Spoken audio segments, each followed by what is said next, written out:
Alors, la dernière partie de la théorie de ce chapitre, nous sommes toujours dans les fonctions inverses et les fonctions associées. Donc, on va faire le grand C. C'est la seule famille de fonctions où il y avait un grand C. C'est une autre famille, c'est une sous-famille des fonctions inverses. Ce sont les fonctions homographiques.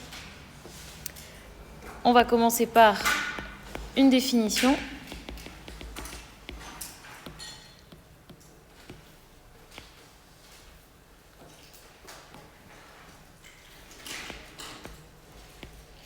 Une fonction homographique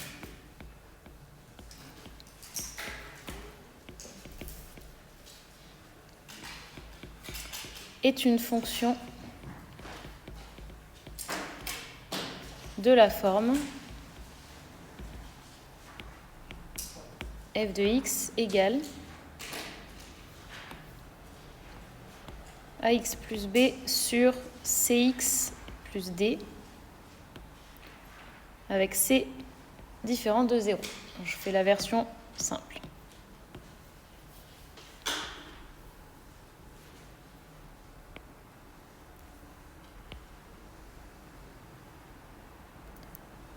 Donc c'est relativement simple à identifier, hein. C'est une fonction qui est définie par une fraction.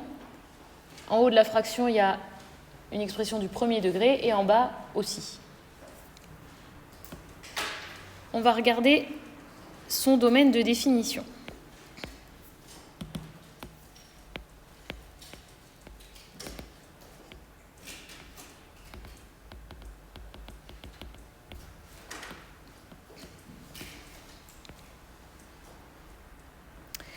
Comme il y a une fraction, on va devoir faire des conditions d'existence. Les conditions d'existence, je vous rappelle qu'on les trouve en regardant le dénominateur. Il y a une chose interdite en mathématiques, c'est diviser par 0. Donc pour faire des conditions d'existence, on explique que le dénominateur ne peut pas être nul. Cx plus d ne peut pas être égal à 0. C'est le dénominateur de la fonction. Le nombre c et le nombre d, ils seront donnés toujours, hein. Vous aurez par exemple, vous n'avez pas besoin d'écrire, mais 2x plus 3. Okay, le x, c'est la variable, mais c et d, on vous les donnera. Donc ce dénominateur ne peut pas être nul. Je vais isoler x. Ça veut dire que cx ne peut pas être égal à moins d. Et ça veut dire que x doit être différent de moins d sur c.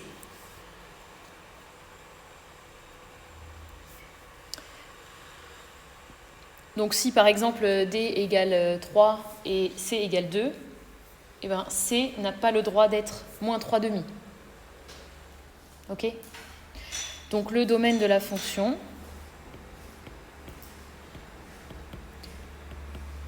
ça va être tous les nombres privés de moins d sur c. On va faire déjà des exemples pour que vous ayez compris le début.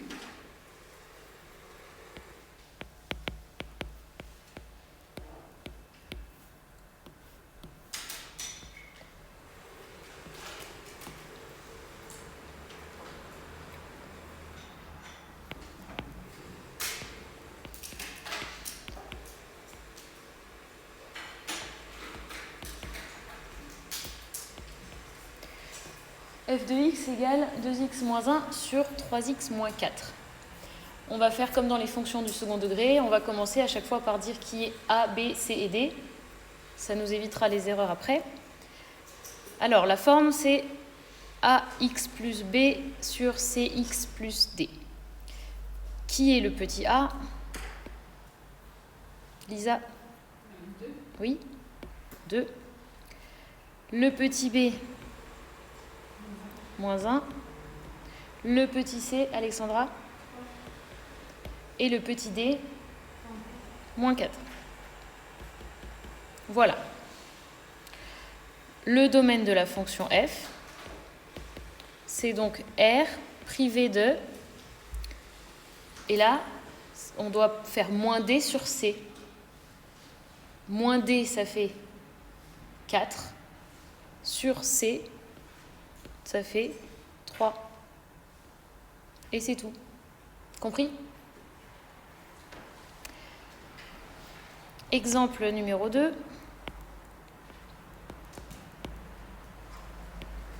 F de x égale 1 sur moins 2x plus 1. On cherche A, B, C, D. Alors, qui est A? Arnaud? C'est 0. Il n'y a pas de x au numérateur, mais c'est pas grave, c'est quand même une fonction homographique. Le petit b, ça c'est le petit c. Parce que la forme, regarde là. Ok. Oui. C'est 1, le petit b. Et le petit d. Oui.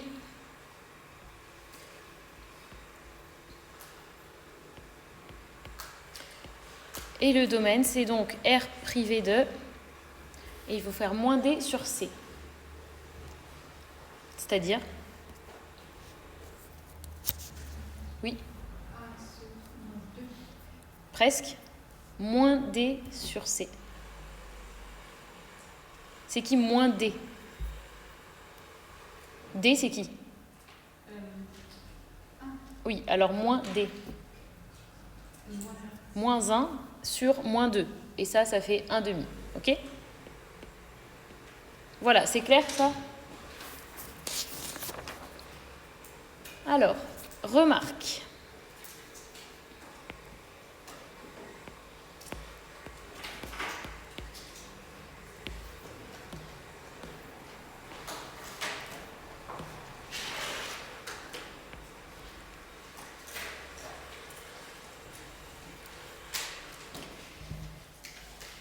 Si j'ai mis le grand C dans la famille des fonctions inverses, c'est que, vous l'aurez deviné, ce sont des fonctions associées à la fonction inverse. Donc on va déjà écrire ça. Les fonctions homographiques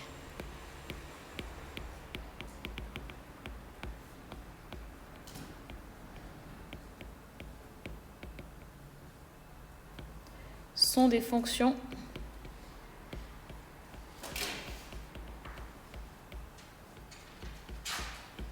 associées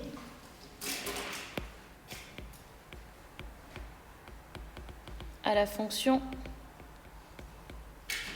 inverse. Donc si elles sont associées, ça veut dire qu'elles ont le même type de graphique, c'est-à-dire une hyperbole. Donc nous, en fait, on va essayer d'obtenir les asymptotes, parce que c'était ça surtout. Dès qu'on a les asymptotes, on sait à quoi ressemble l'hyperbole. Donc nous, on a déjà vu comment obtenir les asymptotes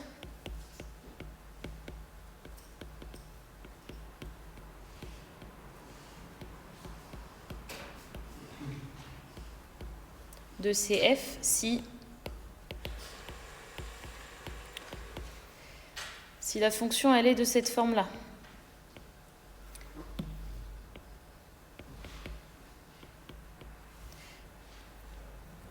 Ça, c'est une fonction inverse facile qu'on avait déjà vue.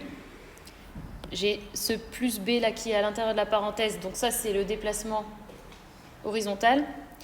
Et j'ai le plus c qui est derrière, ça, c'est le déplacement vertical. Le petit a, on s'en fout dans cette histoire, sauf si c'est un nombre négatif, alors on doit retourner l'hyperbole, c'est tout.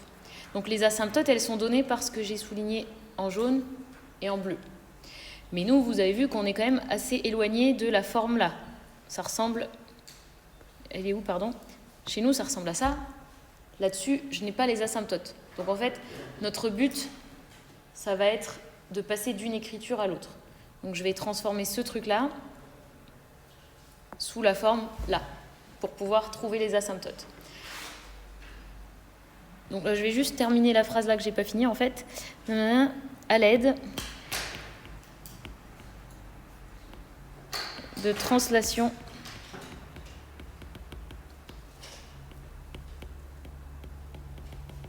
à partir de la courbe